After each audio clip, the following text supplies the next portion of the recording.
présentation. Tout ce que je vous ai expliqué depuis tout à l'heure, c'est pour enrichir notre contenu, ce que nous sommes en tant que négociants de matériaux, mais qui va s'étoffer. On va être un peu plus riche et un peu meilleur. Alors j'ai mis enrichir notre contenu au pluriel. C'est nos contenus. On va être aussi distributeur de vos contenus. On va développer l'image service grâce à Internet. C'est une volonté que l'on a. C'est-à-dire qu'on sait pertinemment que si on s'y met maintenant, ça sera peut-être compliqué, mais dans 5 ans, non seulement ça sera compliqué, mais ça coûtera très cher. Et notre volonté, c'est pas de mettre beaucoup d'argent et de mal faire les choses. C'est de les faire en étant préparé à les faire. Et puis, tout ça, c'est pour se donner les moyens d'être une référence technique. On l'est, mais il y a peu de gens qui savent qu'on est cette référence technique sur notre marché. Tout ce qu'on met en œuvre, c'est pour ça. Demain, ce que je veux, c'est que un artisan même qui est à l'échelle concurrent, le référent technique, c'est Pio. Ça, c'est le plus important. Et un particulier qui a un projet assez lourd, il sache que chez Pio, il y a des référents techniques.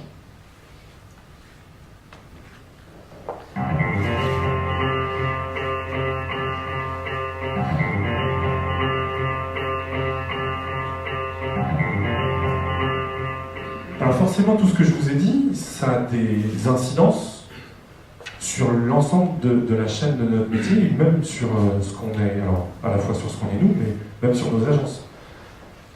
Alors, je vais vous montrer un projet qu'on a échafaudé, et on l'a échafaudé pas en partant, en se mouillant le doigt et puis en regardant s'il y a... Non, on a pris des éléments statistiques, on a pris aussi ce que nous remontaient les clients, ce que nous remontaient les responsables d'agence. Et à partir de là, on a construit ce projet. On a construit ce projet grâce aux hommes qui composent notre entreprise, mais aussi les hommes qui sont nos clients. Grâce à la vitrine des agences, Dominique le disait, le vecteur numéro 1 d'image de notre entreprise, ce sont les agences. Et on appelait ça le projet ADN, approche différenciée du négoce. Alors vous allez voir, c'est une petite visite parce que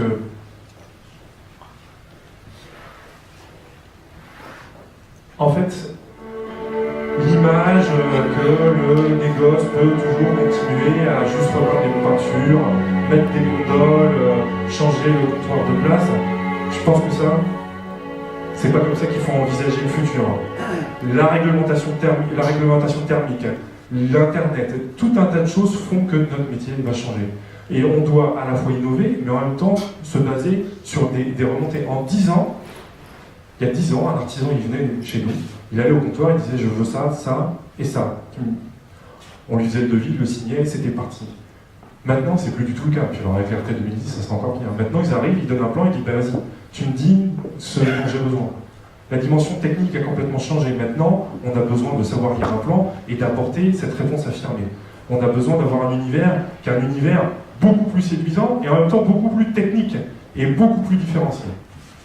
Donc, vous allez faire une petite visite d'un magasin virtuel et après, je vous dirai qu'il n'est pas si virtuel que ça.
Voilà.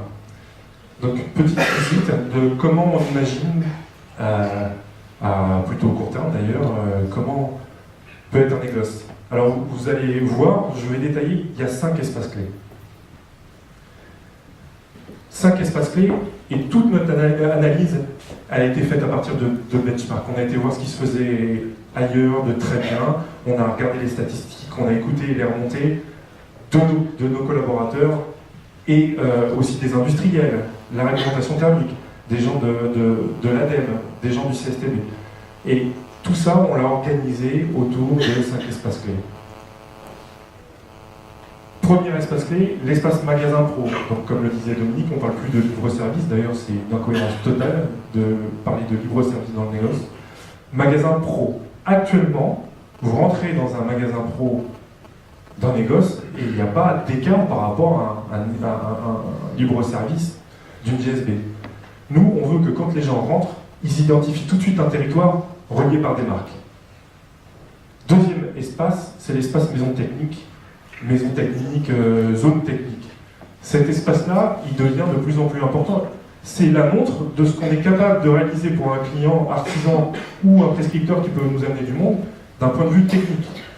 Il y aura une petite maison technique, mais il y aura aussi des coupes, il y aura un espace où il y aura des documentations techniques. Alors, ce n'est pas un espace qui vit tout seul, c'est un espace où nos collaborateurs vont accompagner les clients et leur montrer ce que nous sommes capables de faire. Moi, j'ai été marqué, par exemple, une visite chez Placo à Vaujoux, où il y a ces coupes-là, et tout d'un coup, on rentre dans une dimension technique, on voit une niche, on voit tout ce que Placo est capable de faire en termes de techniques produits, dans les bâtiments tertiaires, dans les maisons individuelles, et ainsi de suite. Et vous le faites tous. Il y a Wienerberger qui fait la même chose, enfin, tout le monde le fait. Par contre, je ne l'ai jamais vu dans un négoce, en tout cas très mal exploité. C'est dans cette deuxième zone que nous avons exploité ça. Troisièmement, c'est l'espace sol carrelage. On considère, à l'heure actuelle, qu'on a des points de vente qui sont très performants en carrelage. Très performants. Mais on en a d'autres qui ne le sont pas du tout.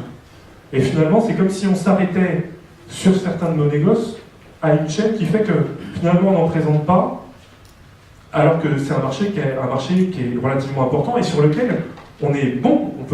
On a des collaborateurs qui sont bons, qui sont capables de présenter une gamme cohérente, mais voilà, on passe à côté de ça. Et enfin, quatrième zone, l'espace menuiserie. C'est un segment que nous considérons, nous, sous-exploité. Alors, comme disait Dominique, il y a aussi tous les poseurs qui nous posent problème, justement. Mais ça s'arrête pas là parce qu'on fait quand même beaucoup de chantiers en menuiserie, et on fait des gros chantiers en menuiserie, on est capable de les suivre. Alors effectivement, les incitations financières font qu'on n'est peut-être pas, on ne joue pas à la même échelle, mais on est capable d'accompagner correctement un client, convenablement un client. Le seul problème, c'est qu'on n'est pas capable non plus de le montrer. Et une agence, ça sert aussi à ça, montrer qui on est. Il faut qu'on montre à travers nos agences, à travers ce projet, c'est ce qu'on a voulu faire.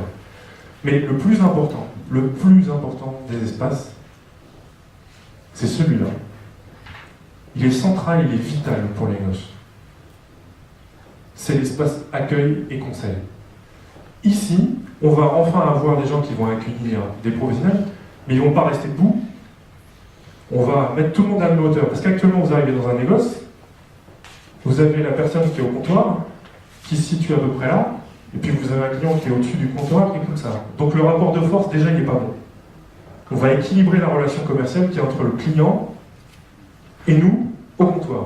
Ça, c'est la première des choses, mais c'est pas que ça. Tout à l'heure, je vous parlais de plans, de clients qui arrivent avec des plans. Actuellement, dans nos accueils, on ne peut pas déplier un plan convenablement. Et on ne peut pas, qui plus est, déplier un plan, et en même temps, trouver un espace où on va être avec le client qui a ce projet-là, où on va pouvoir parler calmement sans qu'il y ait du monde autour. Et il n'y a rien de pire pour un client d'être dérangé pendant qu'il est en train de parler ou en train d'échafauder un projet, un devis, et que tout d'un coup, quelqu'un rentre en disant « il manque une poutrelle sur le camion, tu peux faire quelque chose, pas de problème, je le fais ». Donc l'espace arrière est un espace où on va pouvoir rester avec le client, étudier son projet, prendre rendez-vous avec lui, parce qu'on considère toujours que un client, finalement, il vient tout de suite, on lui répond tout de suite, mais est-ce que c'est finalement un gage que le dossier sera bien traité? Pas forcément. On peut se mettre à un moment qui est un moment un peu plus calme, rester avec lui, et puis parler de son projet. Cet espace, il est central et vital, mais tout se joue devant. C'est là, le commerce, il est là. Dans une grande surface alimentaire, une grande surface de bricolage, 99% du business, c'est la ligne de caisse. Hein. Une caissière qui ne sourit pas, c'est pas très très bon. Mais nous, tout se joue là. Alors, ça se joue forcément un peu dans la course, ça se joue dans l'agence. Mais là, la qualité technique, là, nos collaborateurs, ils ont besoin aussi, pour accueillir de la meilleure façon les clients, d'avoir un espace tel que nous l'avons imaginé là. Voilà.